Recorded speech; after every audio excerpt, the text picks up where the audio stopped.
Welcome. On behalf of Architectuurcentrum Nijmegen, the Center of Architecture, and Radboud Reflects, welcome at this evening. Hip and trendy restaurants, coffee shops in the English sense, not in the Dutch sense. Nice small enterprises. It's happening all around us, literally, because Nijmegen West is one of these neighborhoods that is upgrading, in the process of upgrading. This process is usually called gentrification. And gentrification has a very bad name. What is gentrification? Is it so bad? Is it inevitable, maybe? Can we give direction to it? Is it possible to upgrade neighborhoods without excluding people, actually including people? These are the questions we're going to deal with tonight. And we have a very, very eminent lineup for you ready. First of all, we have Professor Ronald Sundstrom. He's professor of philosophy at the University of San Francisco, USA. His research has focused on the philosophy of race, mixed race, identity and politics, political social philosophy, justice and ethics in urban policies, and African-American, Asian-American philosophy.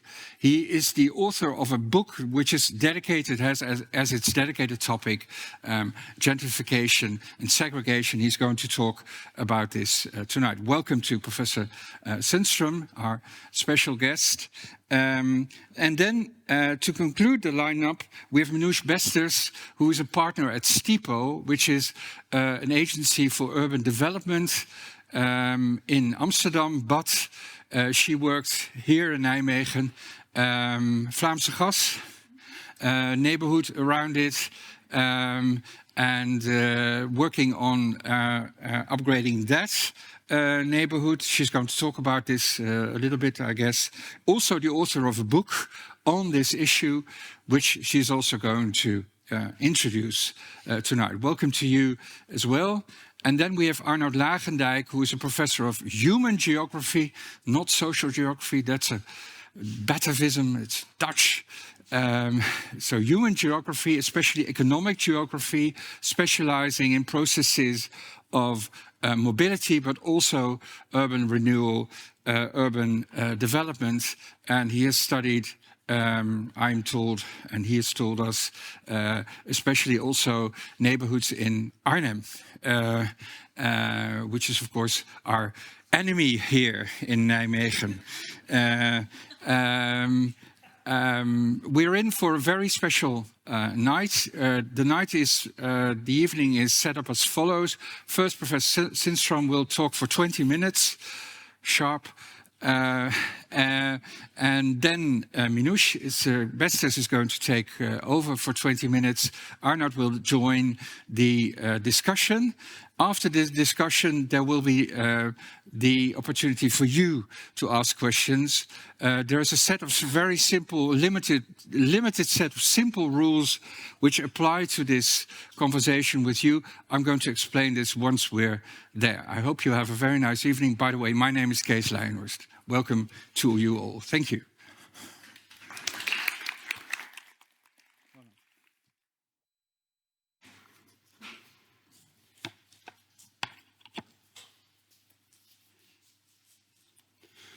Thank you to Radboud Reflects for inviting me to this forum, to Bas for organizing today's event, and friends of mine at Radboud, Bart and Marjolein for helping to initiate it. Being here and conversing with Arnoud and Minouche is an honor tonight. Oh, and happy Halloween, by the way, as well, right? I hope this will be a treat and not a trick. So, I know that was bad. So, I'm a professor of philosophy at the University of San Francisco and the author of that book, Just Shelter. I am here today to discuss urban renewal and answer the question, how can everyone benefit? As I mentioned, I'm based in the Bay Area, which includes the cities and counties near San Francisco, such as Oakland, Berkeley, and San Jose. And as well as the counties of Marin and Napa. The area, by the way, has over 100 municipalities total. 100 cities, and a combination of 100 cities and counties, and a total population of 7.7 million people. And they're all in need of affordable housing, right? So, besides being the home of Silicon Valley and the center of the California wine industry, and of course the home of the Golden State Warriors, the area and its cities are famous or infamous for being high-profile sites of the American housing crisis. And I'm going to focus on that crisis, the American one, with hopefully some parallels to similar problems happening in the Netherlands. So, it's popular when we're thinking about gentrification to focus on displacement, right? Especially that related to those fancy coffee shops being brought in and so on. While that focus is understandable, it's an overfocus that misses the multiple facets of the housing crisis, all of which cannot be blamed or reduced to those coffee shops and those fancy restaurants, right? All cannot be blamed on gentrification, right? As I list here in this slide, there is a lack of affordable housing available. There's a housing shortage and deficits in the construction of such housing and a loss in the number of affordable units entirely. On top of that, you have generational and population increases that are putting great demand on this supply. And the result has been high levels of housing instability and homelessness, which of course plague California. And these problems are exacerbated by enduring patterns of housing discrimination, residential and educational segregation, right, which is especially an American phenomenon. Now, a significant factor in the U.S. housing crisis is the historic and continuing failure to fully and consistently enforce the Fair Housing Act of 1968, which has two parts. I'll get into that later. And then, right, you get what the result is economic polarization and precarity, housing instability, right, as evident in the racial, ethnic, and class wealth gaps in California and across the nation. Right? So let me tell you a little bit more about this housing crisis, which again cannot be reduced to gentrification, though gentrification is a part of it. Right? In the US, the National Association of Home Builders in 2021 put the shortage at 1.5 million units. The Federal Home Loan Mortgage Corporation, Freddie Mac, estimated in 2020 that it's at 3.8 million. And while this year, Moody's Analytics estimates that it's at 2.8 million, I've seen estimates by other groups at 5 million housing shortfall in the United States, 5 million units of a shortfall. Now, I think that's actually an underestimation because in the state of California alone, the shortage is estimated at 2.5 million. In that state, about half the population is housing cost burden, meaning that they spend more than 30% of their income on housing. Some members of the working and poor classes spend between 50 and 75% of their income on housing. And frankly, these problems affect the middle classes and the upper middle classes of those areas as well. Now, I care about displacement. I care a great deal about it. But we can do so and to avoid the mistaken analysis that gentrification is the primary problem. There's a housing shortage, and gentrification is only one part of it. So, in a nutshell, this is my view. This is the view that I push. I advocate for housing, for opening up opportunities, including in cities and neighborhoods to those who prefer to live there, for the building of affordable and subsidized housing for those in need according to different income levels, for housing with mental health and substance use disorder services for the homeless, and for the full and vigorous enforcement of our national fair or anti-discrimination laws. So what's on the screen is my answer to tonight's question. How can everyone benefit? My answer is this American invention called YIMBY. Yes, in my backyard. Build more housing and ensure a healthy proportion of it is affordable. This is my response to the problem of gentrification and displacement. And in relationship to our concerns about segregation and integration, I suggest we open up our schools, neighborhoods, towns, and cities to address those concerns. Now, I'm a philosopher, not an urban planner or designer like Minouche, so my role in this international discussion is to offer a different kind of theory, a liberal egalitarian theory, one that it's an alternative approach. It's an alternative to, say, dominant neoliberal approaches that you find often in city halls, but it also differs from highly influential theories that have emerged from contemporary critical theory. The virtue of my approach is that it doesn't rely purely on market forces alone, and it doesn't require the contentious assumptions or utopian, radically transformative goals of current approaches popular in urban studies and cultural geography.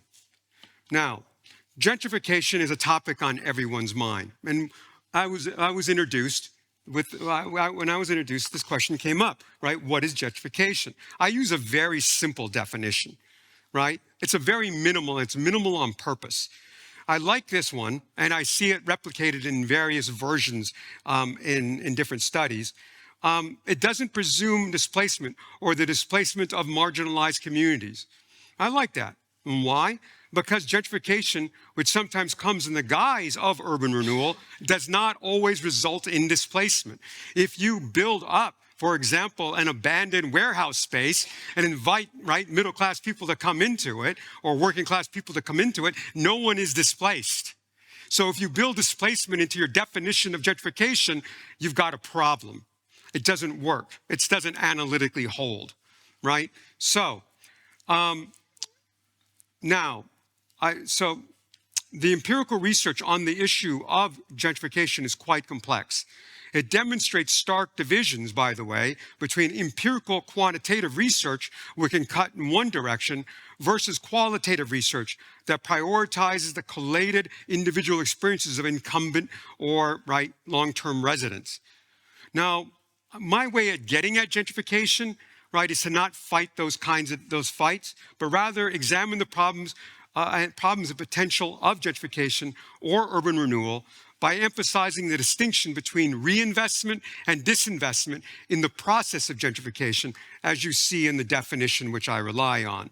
So, when we think about gentrification, as Case said, we think about those coffee shops and fancy stores, I think about bike lanes, which is hilarious, in the Netherlands, because this is ridiculous. This is absurd, There isn't a village or a town that doesn't have a bike lane. In the United States, and this slide really is for my American audience, because it bugs them. It really bothers them, because they want bike lanes.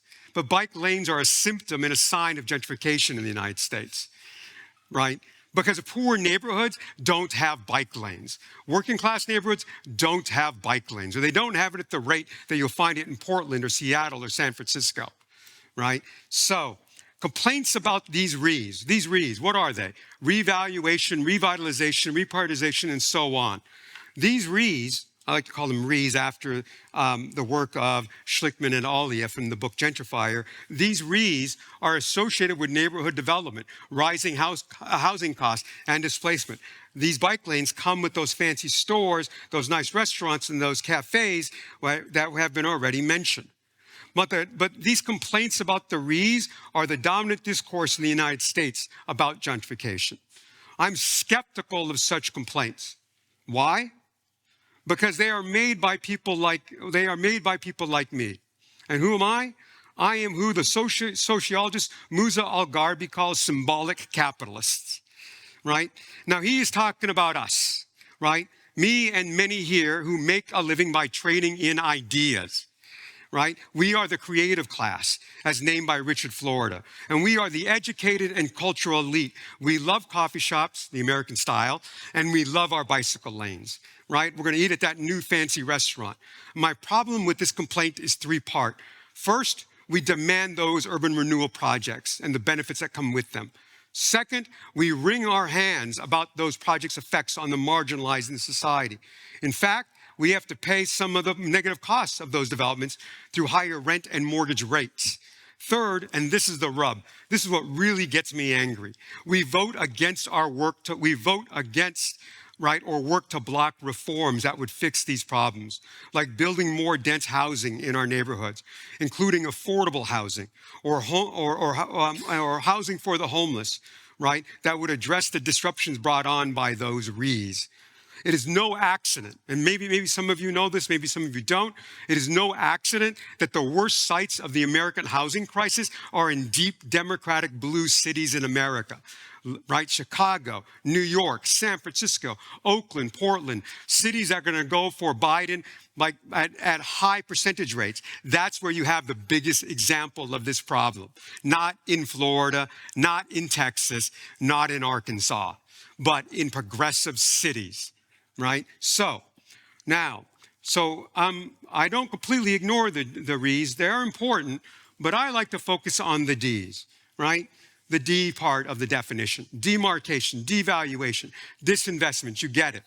These D's track the geography of inequality and lack of opportunity across class, race, and ethnicity in the United States, right? They demonstrate, in fact, right, that they demonstrate, in fact, that when we talk about gentrification, and I'm not going to blame my friends and colleagues here in the Netherlands about doing this. This is really about Americans, right? That displays a time slice problem. It's a concept that comes from economics.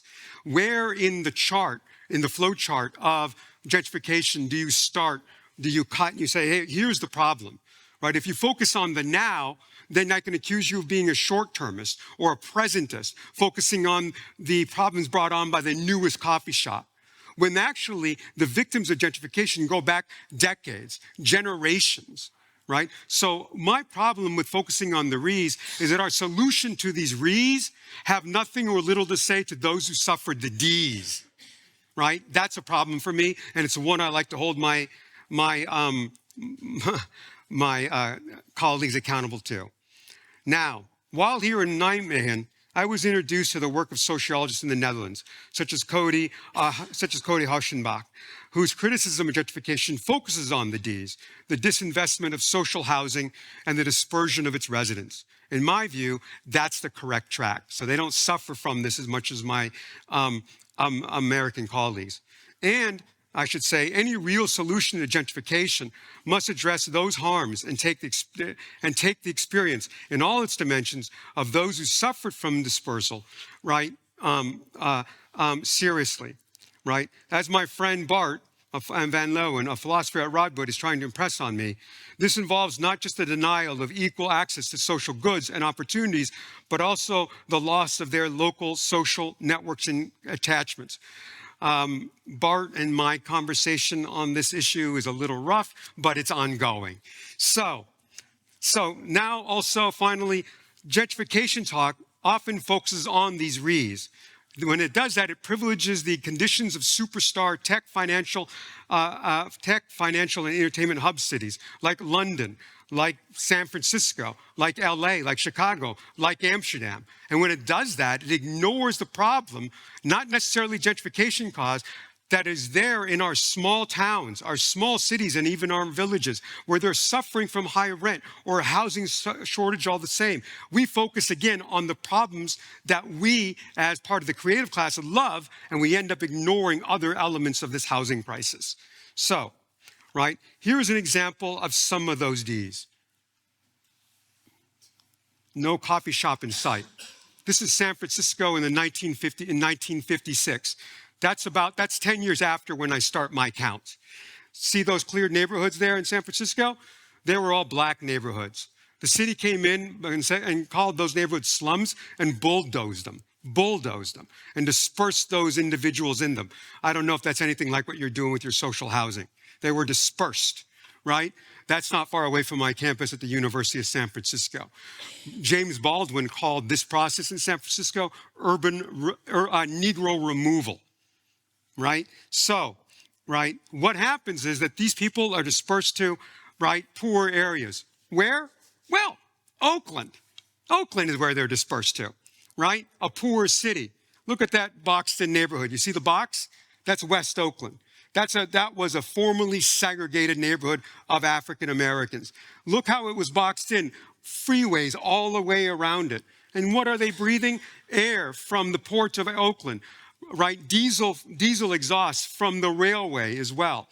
And that means that their health outcomes are lower, right? I don't focus on the environmental effects of such problems. My friend and former colleague, Gerard Coopers does, but these are really important. These are important features of our thinking about justice, right? Those people did not benefit from urban renewal. Their rights were ignored. They were not given equal treatment, and they were deeply behind, right? Their life chances were deeply negatively affected. So I was asked tonight to discuss a little bit about segregation and integration. Well, you know I don't like it because I'm criticizing this, right? I start the count in 1944 because those soldiers returning from World War II, right, were invested in, right? Things like the Servicemen's Relief Act of 1944, the Veterans Administration. This is the great, what we call in the United States, the Great Generation. They're the fathers, they're the parents of the baby boomers. Well, what they did is they got a lot of wealth from this housing. And this housing, right, which subsidized through things like the mortgage interest deduction program that's still ongoing in the United States. And then, right, black soldiers, Latino soldiers, and some Asian soldiers, Japanese ones, didn't get these benefits because they were interned by the United States during World War II, right? They didn't get to build the wealth. If they could get one of those loans, real estate agents and neighborhoods kept them from moving in, right? So they're far behind. So I would like an answer to gentrification that focuses on the re's, that gives a damn about those people. And that's what my project's about, right? That's what my project's about. And also the Fair Housing Act. It comes in two parts. I'm running out of time, so I'll skip that analysis. But basically, we don't enforce it.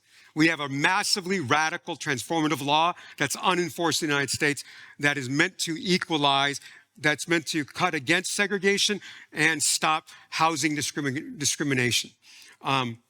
That's radical. So radical that I'd rather enforce that than spend my time worrying about the guillotine dreams of some of my more radical, right, colleagues. So, segregation. It's bad. But the way that we solved it is in the United States is by dispersing people through programs focused on evenness, right? Making sure there's black people, white people, brown people living together in a neighborhood, by moving black or brown people out of their neighborhoods that suffer from, right, concentrated poverty and concentrated disadvantage. But those views imply that poor and working-class populations, which are often not white in the United States, ought to disperse. But as another philosopher, as it turns out a Dutch one, had said, right, integration is not a proxy for justice. Why not, right? Well, to make this quick, when you moved all the people out of Western Addition in San Francisco, you didn't do them any good. Integration did not do them any good, right? Because it really wasn't for them, right? It's not addressing the right problem. And what's the right problem? Well, for me, the right problem is this one, right? Giving them actual opportunity. Now, my whole book, my whole view can be boiled down to a beautiful song from 1964 by Nina Simone, right? Mississippi Goddamn.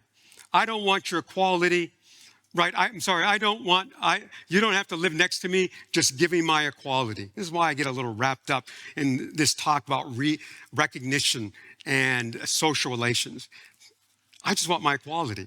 I want my access to neighborhoods. I want my rights, right? So what is integration to me? What's my solution? Well, individual liberty to access opportunity and open all communities to support the broad, normative, and practical legal goal, and to work on the conditions that allow for integration. And what are those conditions? Equality in social spatial arrangements. What is that? Well, it's the opposite of what I showed you in West Oakland. West Oakland is social spatial inequality. Give people equal access. Give them distributive justice. Give them their rights. Give them access to their fair share of the benefits and burdens of society. Give them real opportunity. When I go into an Oakland school and I say, hey, kid, you can be a lawyer or a doctor or the president of the United States, I'm lying to them. I'm lying to them. Right? I would like to not to lie to them. And how to not lie to those kids is by giving them a real opportunity through serious education and through serious social benefits so they can have a fair chance in an American life. Maybe that's also a good solution or part of the solution for the folks here in the Netherlands. And for all those who we have harmed, and we have harmed many people. Maybe the people who were harmed by the destruction of social housing in East Amsterdam were harmed. maybe I know the people in America were harmed. They are there due some form of corrective justice. That, in short, is my view. Thank you. Good. Oh. There you go. Thank you. I love your passion. Thank you. Thank you so much. There were a few people laughing when you told them that I worked in the Vlaamse Gas. Why were you laughing? You were one of them, right? Here in the front? No? Oh, you were laughing. Let me start off by saying that I find the picture for this lecture wonderfully chosen as the best illustration of gentrification broad topic in Nijmegen. And also what I see when I look at this picture, I see tags of people I know. It's a place that I personally am comfortable, which I think is, if I look around, not many people. I love that place. Mm-hmm. And when I see that, I recognize a place of community. Mm-hmm. And I think that's often not seen in rooms like this and not recognized. A place of community, you say. Yeah. Yeah, I worked there for 2 years. It's amazing people who live there and work there. And actually, I was responsible for the painting of the tiles together with the community because they wanted to have more color in the street and they hated the derelict area houses. So, on the inevitability of gentrification, like often in my field, gentrification is something that just happens. Like there is nothing that we can do about it. It's just the moment that you start to intervene in a neighborhood, this is what happens. And then the market forces come over and houses get more expensive. And I just don't buy that. And I just love this picture because like we spoke before, I like the food trucks, or at some point I loved them, not anymore, but like 10 years ago or something. But it's the same thing, like look at this fucking food truck. There's loads of people who detest them, and with good right. So what I want to talk to you about is can we avoid gentrification? Yes, we can. In my view, what causes gentrification is really unattentiveness. It's just not paying attention to what is happening. And can we do better? Yes, we can. So I hope to share a little bit about that here today. And sorry that this is in Dutch, but a little bit about Stipo. We are an agency for urban transformation. We have been working for about 25, 30 years. And we start from the people. So we're not an agency where planners and geographers and people with an urban background work, but we're sociologists, cultural anthropologists, city psychologists. We're very much on the social side, and we look at how people move around through cities, what makes them happy, where do they want to go, what does this require in our neighborhoods. So we always look at human scale. So how do we get really human? And at some point for people, I mean, for me it was very frustrating, but also strange to acknowledge that an architect, in my view, or a city planner should be able to be working on cities for people.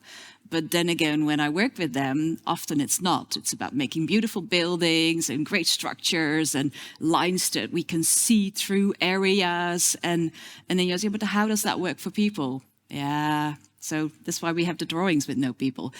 So it's about human skill. It is about building to last. It's about building for 100 years. It's about building for transformation. It is always starting with what's the basic here, what's the soul, what is really in the soil, but also the people that live there. What is the history of a place? What is the ambition of a place?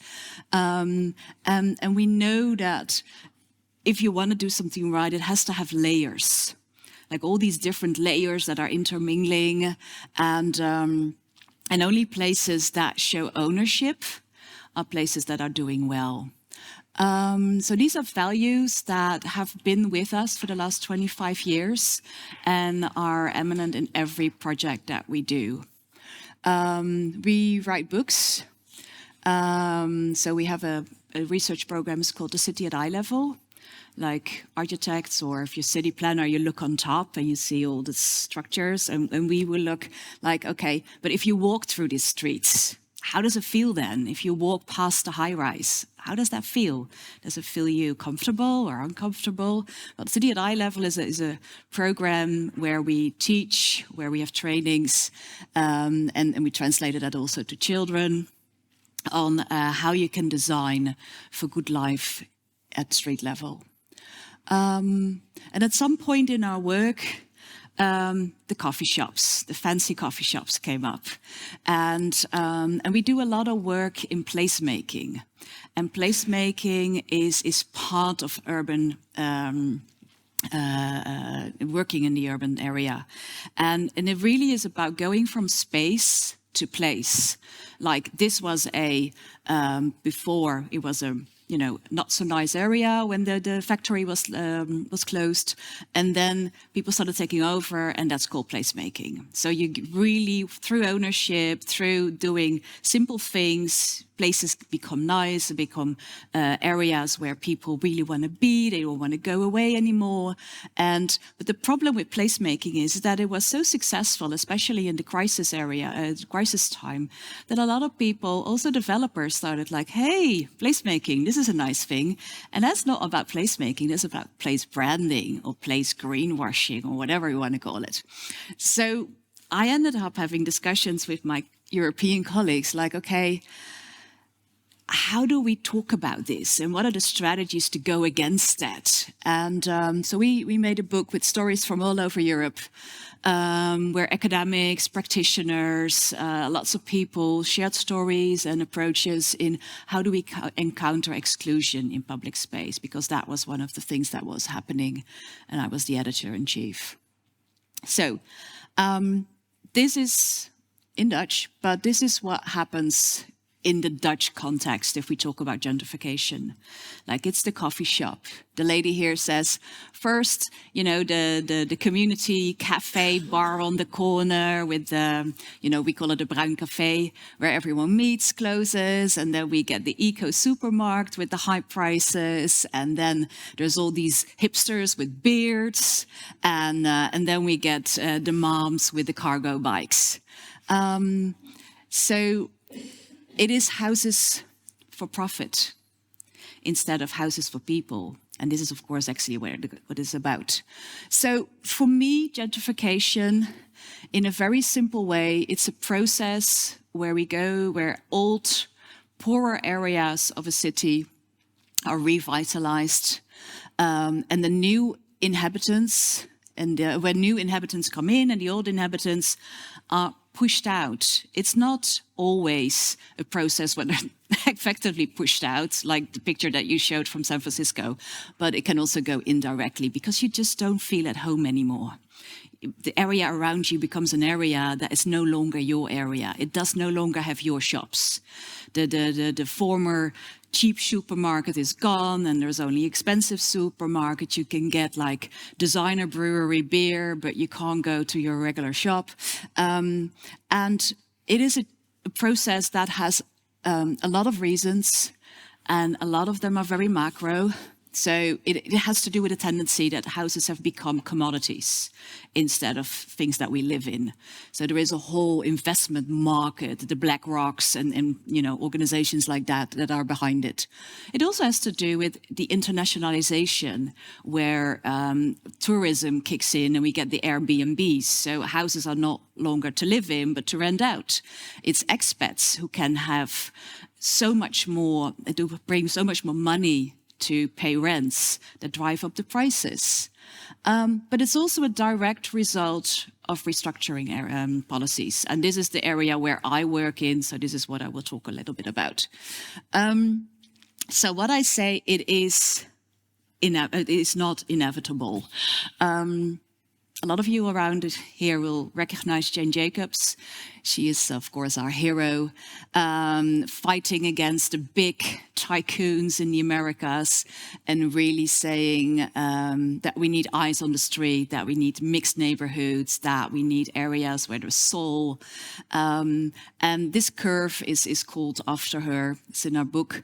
And it says, actually, you go from an area where there is minimum diversity and minimum wealth. And this is where a government will say, okay, we need to do something about this. This is not good. Like all problems cluster on one area. And then they start to intervene. But if you don't put a cap on it, you will get another situation where, again, there is minimum diversity, but then with high wealth.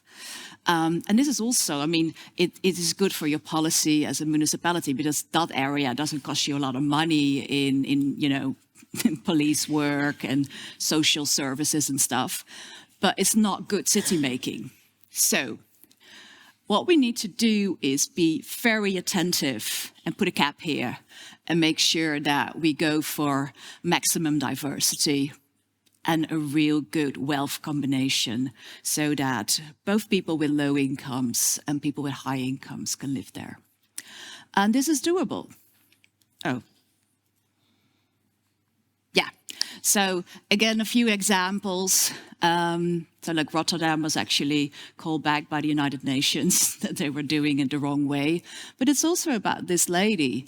Like, and I was struck in housing corporations when I spoke with them and we talked about having houses demolished. And then when I would ask, like 10 years ago, yeah, but where do the renters go to then? It was like, it was a strange question to ask. It's like, how can that be? And so where does this lady go? So same here, different process. But in a lot of the areas in our cities, we have these areas that have little value, no one wants to live there, nothing is happening, and then the creatives come in. People who can't have office spaces or maker spaces or in the inner cities because it's way too expensive, and they come up to areas like these, and they make them fun and alive again. And then the real estate developers come in and push them out and say, we're going to develop it. And like what I understood here, that at least a part of the factory will remain. But these people did all the work. And these people did all the work. But there's no value going back to them. And this area will be a wonderful, fancy area, no doubt. But will it have the price levels where everyone can stay? So what happens in these processes is that it often starts here. If a redevelopment starts, it starts with pictures like these, drawings. We see blocks, and they go to like mass studies. And in the phase that you're in, if you're in the mass study phase, if I talk then about who is going to live there in that green building, is it for families? Is it for single people? No one knows because we're still doing the mass studies.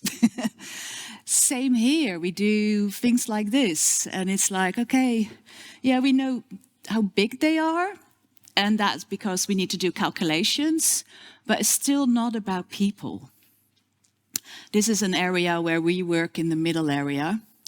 And the problem is that there is a plan line around it. And every thinking, all the thinking about the development is about that planning line. So there is no thought about, okay, so if we're going to redevelop here, what does that do for these people? Or these people? Or these people? What are their needs? How are they going to benefit? It's just not in the minds of the people of the process of the master planning.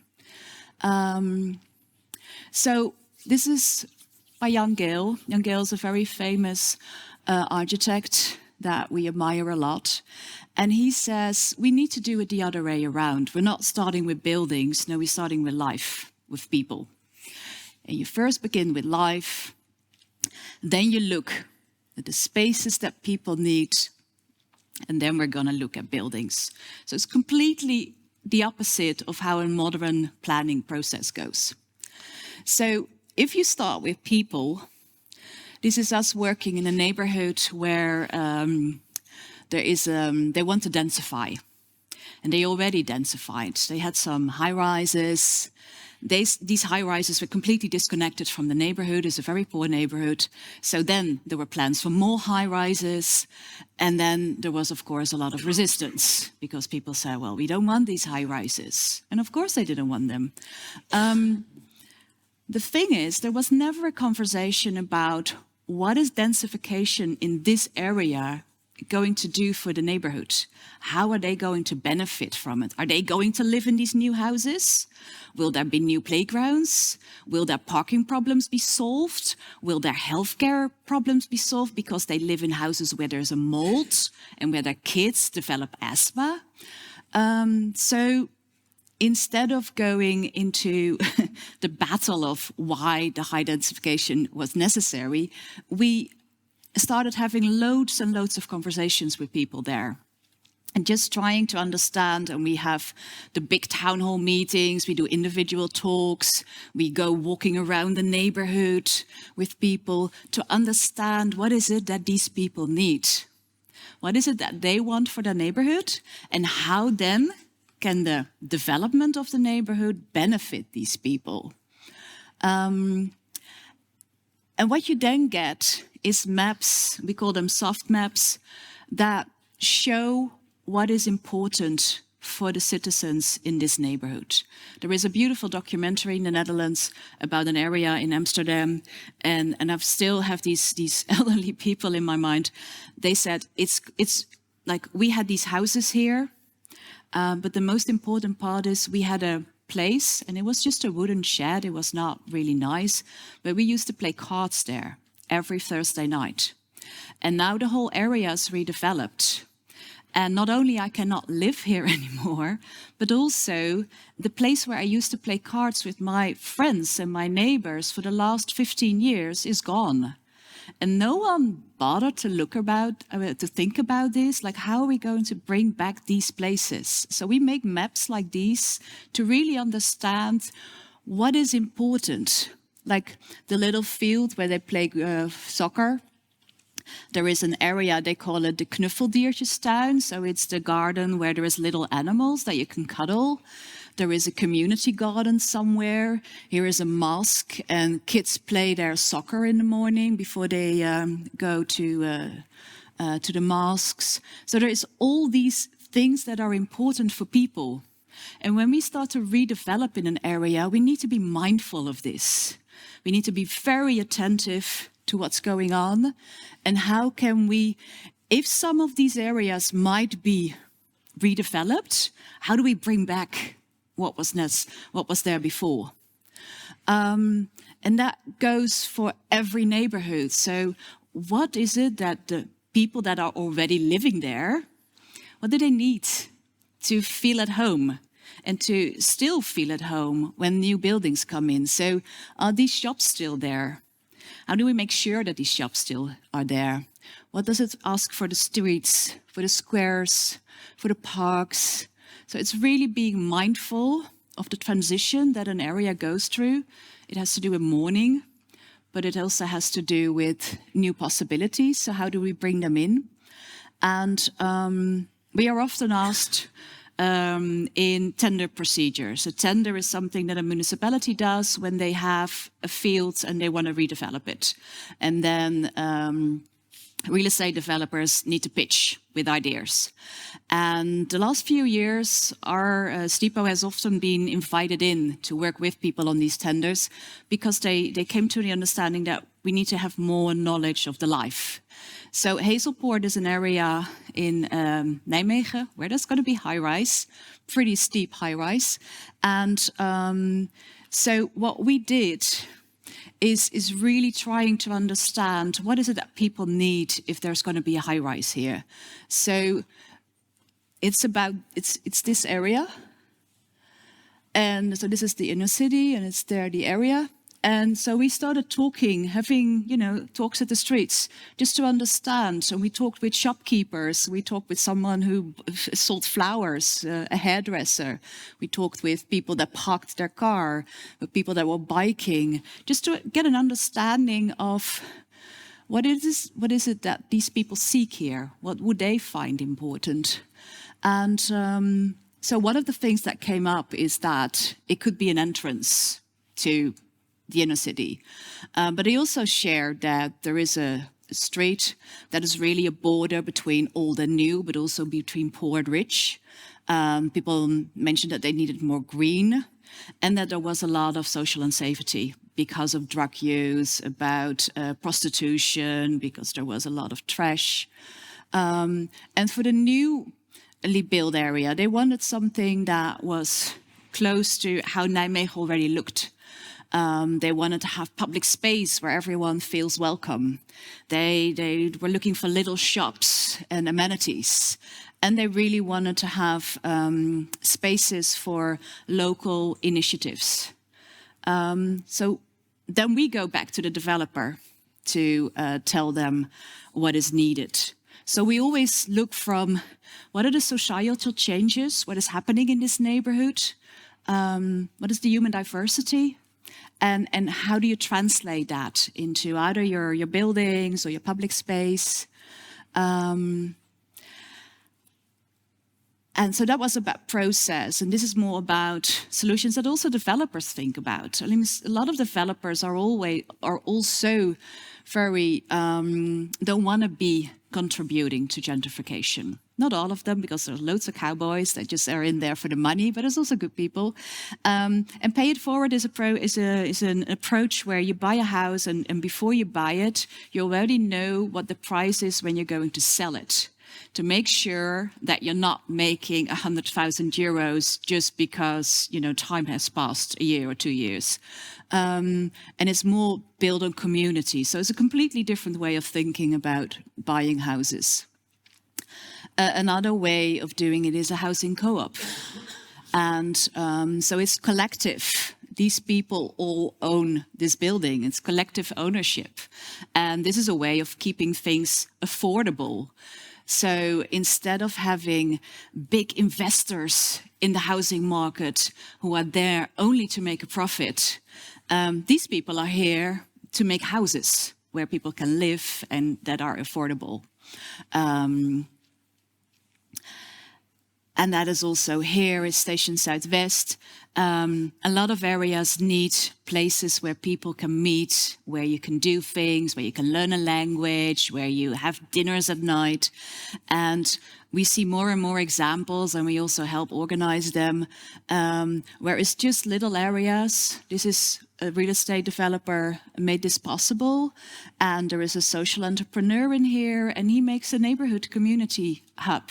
House, home, where people from the community meet, where they organize their own activities, where also a lot of refugees come and be part of the community. And these are not organized by welfare, they are not organized by the municipality, but we need these kinds of new ways of organizing. So I shared a little bit about, we always look at hardware, software, orgware. And I want to share a little bit with you about orgware. So if we work on redevelopment of big areas, this is a huge area in Nijmegen. It used to be only really ugly 80s office buildings. And it needs to be a housing area where housing, living, work all comes together. And we need different structures to organize this. So a lot of the work that we did here was about bringing together the community, all the real estate developers, trying to get new energy in there. At some point, there were loads of tiny houses just to get life into the area. But at the same time, we worked a lot on the financial model, how we're going to do this, that all owners and developers stay on board for the long term and not cash and run. Same here for one of these tender programs. in the beginning of a plan, you always spend a lot of time thinking, okay, what should be where and how do we get this community to life? This is the area where a poorer neighborhood is. So what kind of things do you do here? What do you do there? How do you make sure that people move around? Wonderful work. But if you then stop, someone goes away and a new renter comes in, and it's not the same quality, it's not the same thing. So we work a lot on plinth organizations where all the non-housing parts are in one organization. So you have the possibility of creating bits that are a little bit more expensive. So you create room for less expensive, you get local initiatives in, and it gives you the opportunity together with the people that live there to create really good plinth or ground floor areas. So we really need to be savvy about these things. We need to be attentive about these things and not forget that we actually need to make to pay attention to that. And if we do that, if we really listen to what communities need, if we really be attentive to how we organize the way that houses are realized, and also make sure that for the longer run, when they are delivered and people are living in there, that we stay with them, then you get a new cycle where the people that are already there and the people that are coming in new, and also the entrepreneurs, live together in good neighborhoods in an affordable way. So that is what I wanted to share.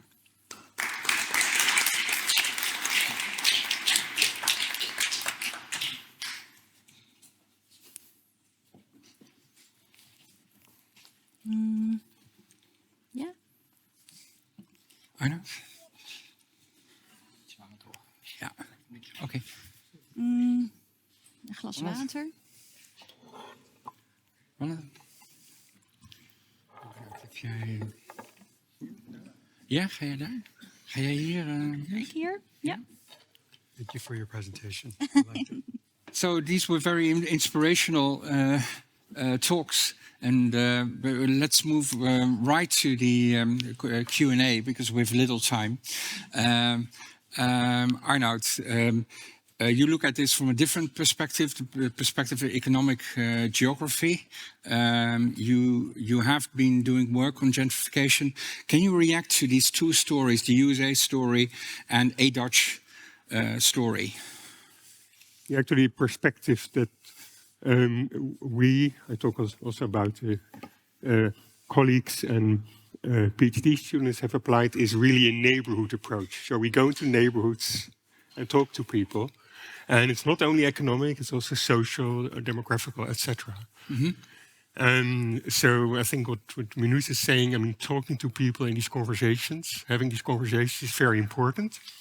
So we looked at two areas, one together with Bart, the Tweebos-buurt, one of our PhDs, and indeed, as you said, in Arnhem, in Klarendal, and they are day and night. Klarendal has evolved, upgraded with many social benefits and economic benefits.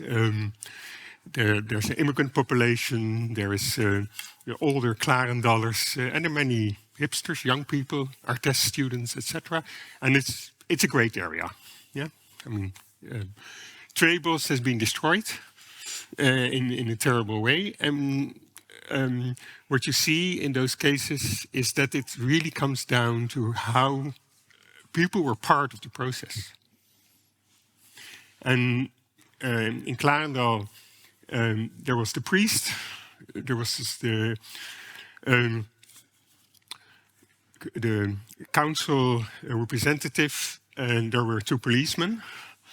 And there was a housing corporation, and they knew the neighborhood, and they mediated all these bigger processes in such a way that they could create, in the end, a nice outcome with densification, etc. And in the Tweebos-buurt, what happened was there was actually economic interest, especially also the housing corporation, which got a huge subsidy by destroying. I mean, it's a horrible story. There were good houses were destroyed, really good houses were destroyed, just because they got a huge subsidy. And the council allowed this to happen, and it was just a big mess. Political interests, party interests, etc. So if I bring this back to these two stories, yes, gentrification is only a part of the much bigger story. I liked your R's and D's, and there's a lot of D's happening, I understand it well. And it's how these D's affect these neighborhoods with all the mediations. Yeah? Do people get a voice, etc. And it's all about, indeed, these conversations and how they become bigger stories, bigger strategies, how they then become part of urban policies about real estate, what they're allowed to do, how they're involved, but also how they are basically restrained, which produces the outcome. I think, perhaps as the last comment, how to organize that is a major challenge. What we really liked about Clarendel, that it was the police, the priest, the housing corporation, so and somebody from the council, and with all due respect, not an external company or consultant or whatever.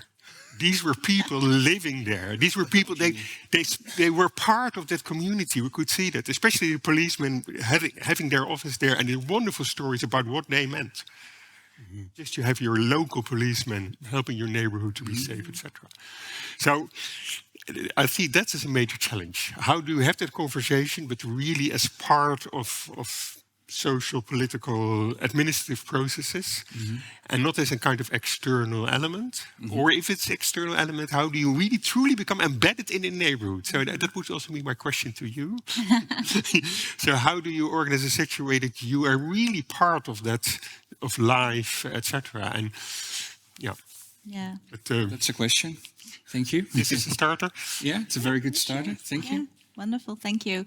Yeah, that's the thing. So we immediately build networks in the area. So we always look for the local heroes. So where's the priest?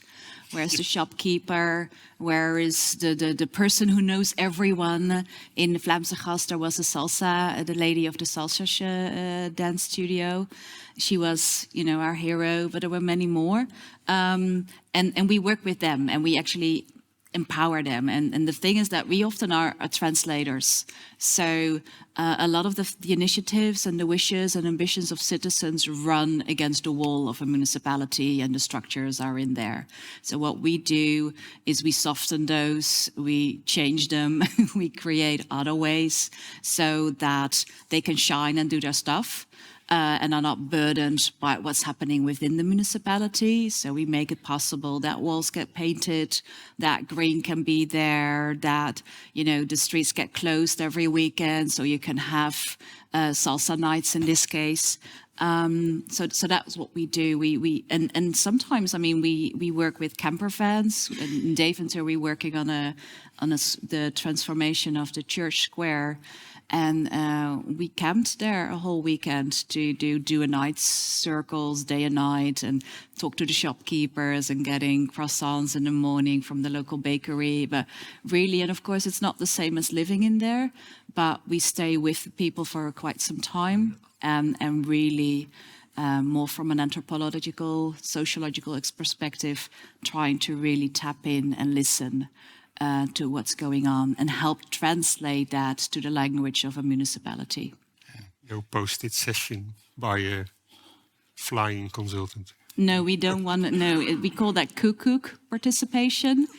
Yeah. It's like you go in, then you go out, and it's the opposite of what we want to do. You want to stay there, and I think that the main problem is we have participation fatigue in the Netherlands because we participate about everything. But the stupid thing is that every part of the municipality participates about everything. And then the housing corporation participates, and then the project developer needs to participate. And in the area where I showed you a little bit about our street talks, one of the interventions, we did a lot of things, but the major eye-opener there was that there was so much happening in that neighborhood that it would be far nicer to have a community meal every 2 months and then discuss what was going on at one point, at one moment, instead of having like 5 participatory processes at the same time. So it's like, how do we have continuous conversations instead of being a cuckoo? Well,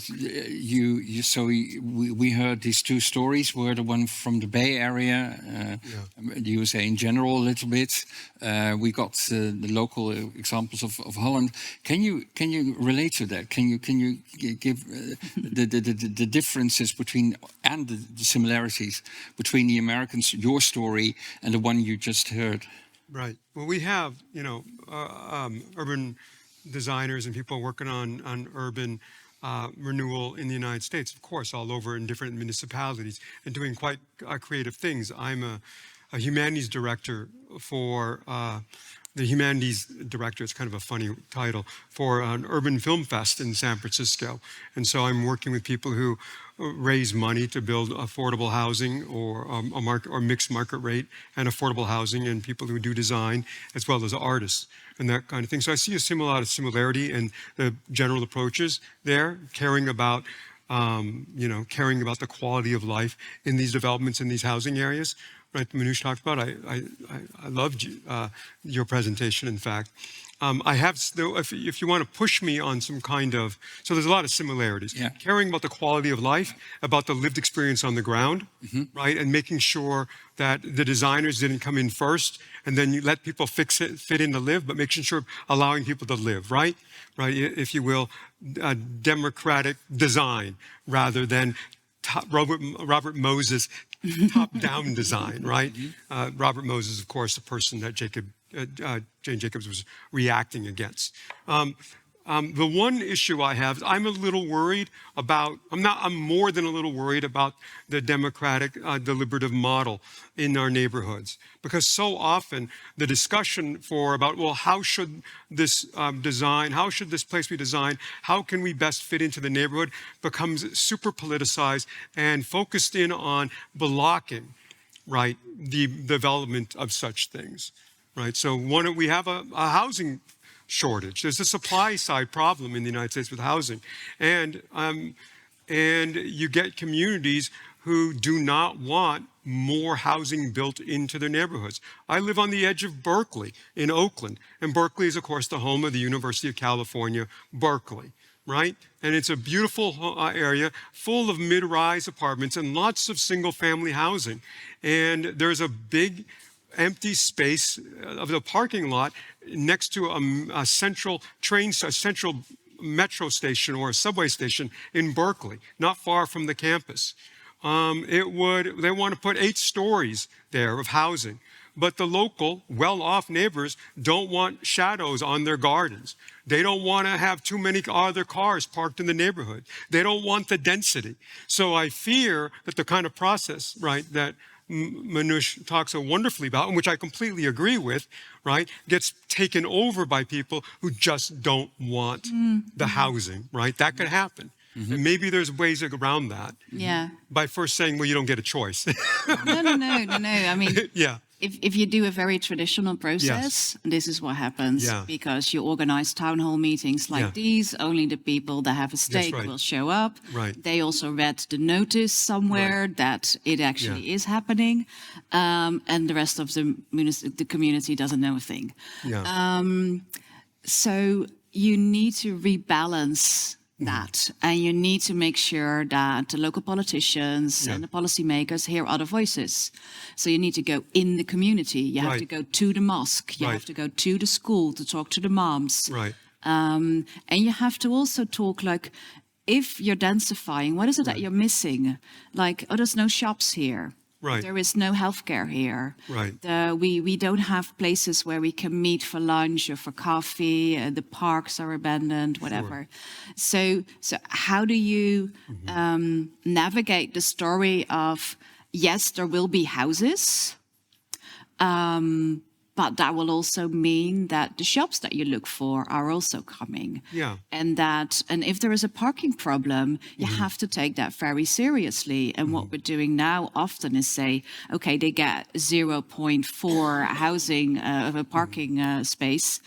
which means that everyone will park the car in someone else's street instead of and having that low density parking. So you need to be honest about it and look for solutions together. Yes. And like but a lot of our regulations don't allow that. So parking spots, I mean, in this area, a lot of the parking garages were empty, while the streets were cluttered.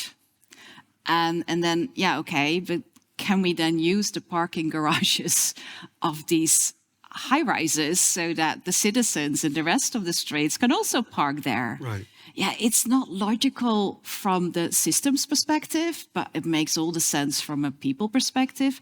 So let us arrange that. Yeah. So we really need to take serious. And the thing is, everyone always says, oh no, this is going to take so much time. Yeah. And we have to have all these talks. Right. But if you don't do it, it will slow down your process tremendously. Yeah. You will end up at the Raad van State and you will be 2 years down the line if you don't do, I mean, it takes you half a year. Yeah.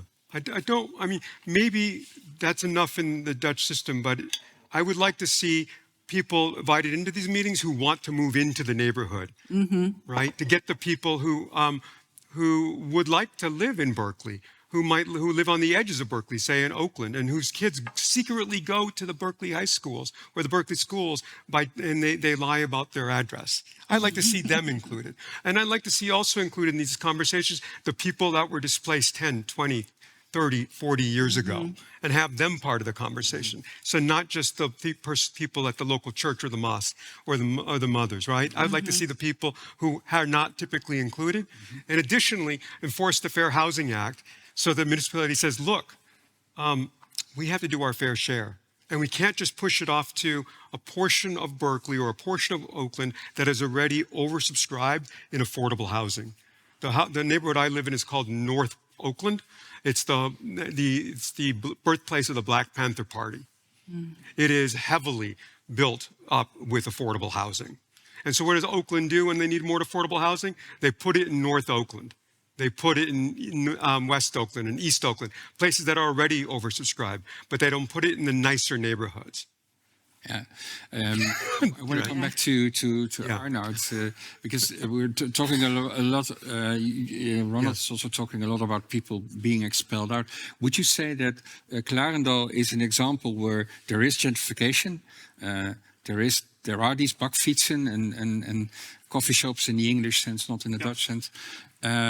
And that sort of stuff, but it hasn't led to the mass expulsion of people and getting an influx of higher income people. Can I say that? Yeah. Is that an example of a so-called successful gentrification, or would you deny the term gentrification at all? Now, for me, gentrification comes with some kind of displacement. I think I'm more on Minouche's side, so it doesn't need to be people, but then changing shops, etc. And I would say that's very limited there, because you still have a mix. So there's still old shops, etc. So, yeah, in that sense, gentrification in that sense, I would see as very limited. Yeah, yeah. Perhaps, what I would like to add, what I see in the Dutch case, perhaps more than in the US case, is that councils are very powerful in the Netherlands. Yeah. You have lots of power. I mean, how they use it is another thing. I mean, we have to. Basically, we can set rules who lives in a place. We're like China. Yeah, you can just say we don't want people earning this. We don't have freedom to move in the Netherlands. We don't have the liberty. We can't live in the Waddeneilanden and any place in the Netherlands can set rules. Okay, not all the rules, but pretty tough. And then we have all kinds of powers to keep, to mediate capital, etc. Yeah. So it's fascinating how that still we perform so poorly in terms of affordable housing. I mean, so there's a lot of failure in terms of policy, governance, etc. And indeed, how we then, although we have all these participative or dialogical means, how apparently we find it very difficult to use that. And for me, it's about two things. It's the art of visioning. So we need to have a vision about where do we go with the city. And that's also a democratic process. Let's say we want to grow Nijmegen by whatever, 50%. yeah, it's new students, etc. That means that we have to draw a new map of Nijmegen and say where are those people going to live, and we need to have dialogues with neighborhoods. Yeah, here we need more places for students or whatever. And they might not all like that, but you want that as a democratic process to come out. So there's a vision, and that's a certain moment is given. And also for Clarendon, it was given. And then the second art, so the first art is the art of visioning. And that's about time, about dialogue, about democracy. Okay, there's a lot to say about it. Some of my colleagues do wonderful work on visioning. Takes long times and lots of attention for all kinds of details, patience, and lots of patience. Yeah. And the second art is the art of puzzling. So what you saw in Clarendon, we followed all the discussions so along these lines, is that people were constantly confronted with puzzles. Like, okay, we want to upgrade this part of the neighborhood. You're living there, you want to identify a bit. How are we going to do that? Yeah, I mean, loads of puzzles. And it was fascinating that because there was a good environment, a good political culture, etc., that after years, because this is more than a decade, yeah, they came joint solutions. But the terms under which these puzzles took place were part of a bigger vision. And the neighborhood could not determine that vision. Yeah, they had to say, but it was going to densify, etc. So those two puzzles, those two arts, they are very important. The art of visioning and the art of puzzling. And I must say, if I can say one last thing. So we visited with many students Bilbao, and also part of the Clarendon project was with a partner in Vienna, and we also spent some time in Vienna. Bilbao and Vienna are paradises in those two terms. Okay. I mean, yeah, so they have a vision which meets the challenges of the areas. Yeah, so they expand, etc. And they work with the neighborhoods. I mean, there's a wonderful documentary about Vienna and how it expands. I mean, okay, they also have lots of high-rise buildings. So it's a particular. So it is possible. Yeah. But apparently, because the things click, and because there are capacities there, and there's also a history there, which makes it do. And then, of course, there's real estate, and of course, mistakes are made, and there are lots of conflicts, etc. But there is affordable housing for everybody, and these are very livable places. Yeah. So, it can be. So Clarendon was a nice example, but it's not a solution. But you were drawing our attention, I think, to a theme we haven't directly hit upon yet, which is the role of politicians, of councils. You were Ronald. You were referring to it that these awful things happened in blue, in democratically ruled. Areas. Very progressive. Very progressive. Can you dwell a little bit more on that? Well, those progressive places are also very expensive places to live, where the land is expensive. You can find a 2-bedroom home that is worthy of being torn down that costs $600,000 to $700,000 in our neighborhoods easily, which is a ridiculous amount of money, frankly.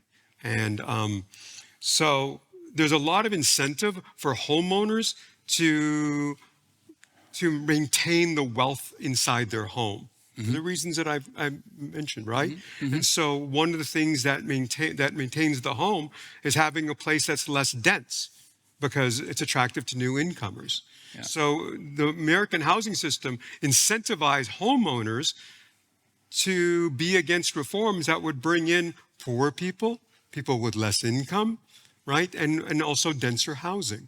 So I tend to focus on them because those are the people I encounter, right? And then so you have in these cities as well, we have the city council, the mayor, right? The county government responsible for the citizens. And insofar as those citizens are not going to support building more of housing, or especially more affordable housing, they're going to get in the way.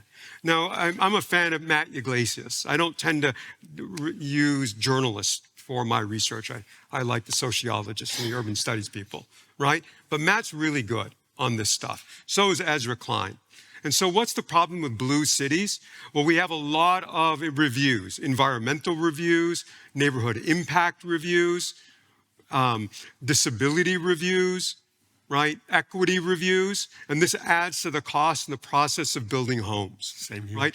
And, maybe 2 months ago, a neighborhood called Noe Valley got internationally famous. I don't know if you know about this Noe Valley, that tried to build a simple outdoor toilet in its neighborhood. This is part of San Francisco, next to Castro, the famous gay neighborhood called Castro. And the cost of an outdoor toilet was climbing up to $2 million. It's the land, it's design, it's all the reviews, and this, of course, adds to the cost of labor, the cost of all the designers, the cost of all the reviewers, right? And then what happens? Nothing gets built. No. That's not nothing, but it's hard to build. Recently, they did build the toilet for a lot less than $2 million. Yeah. So that's a part of the problem. Yeah. And then so you also have politicians who, right, they're divided over market-based housing, mixed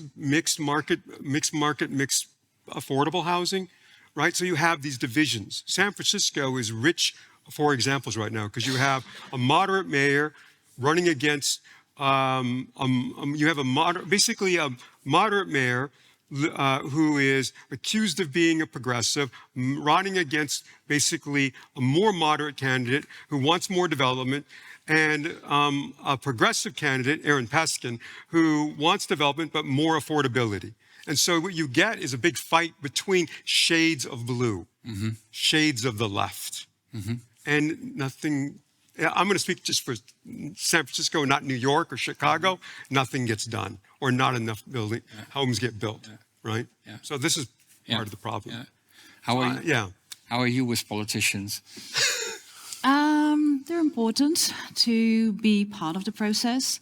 Like I always say that participation, or what we call a co-creation, is as much needed outside as it is inside the municipality. So you need to get your council on board early on. You need to bring them on the thinking. You need to get your aldermen on the same page. And a lot of it is, I showed hardware, software, orgware.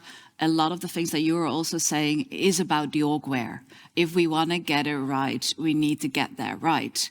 And there is lots of innovation in that, because we need different legal things, we need different financial things, we need, and that really means that you have to have your alderman on board in doing that. And a lot of it is that creating houses in inner cities is extremely complex. And it's not about only creating houses, but we have the energy transition, we have the climate adaptation problems, we have social problems, there is loneliness, there is healthcare, there is so much coming into it. And to do it really well requires that the silos within the municipality start working together and really benefit from each other.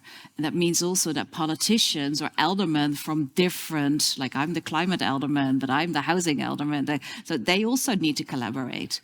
Yeah. And so in some municipalities that goes really well, and in some municipalities you're not going to get anywhere. Yeah. Yeah. Also depending on political colors. Yeah. So yeah. It is. That's clear. I don't envy the policymakers sometimes working in those municipalities. Add a little bit to this. One element. Yeah. So because of the complaint of people like me, the YIMBY movement in California, in the United States, is growing and overcoming these rejections. So Gavin Newsom is recently in favor of new laws, new policies, clearing the deck off of all those review processes that makes building new housing, right, more straightforward and quicker, and thus that's cheaper. Yeah. So more voices are growing, right, and more support for developing housing. Okay.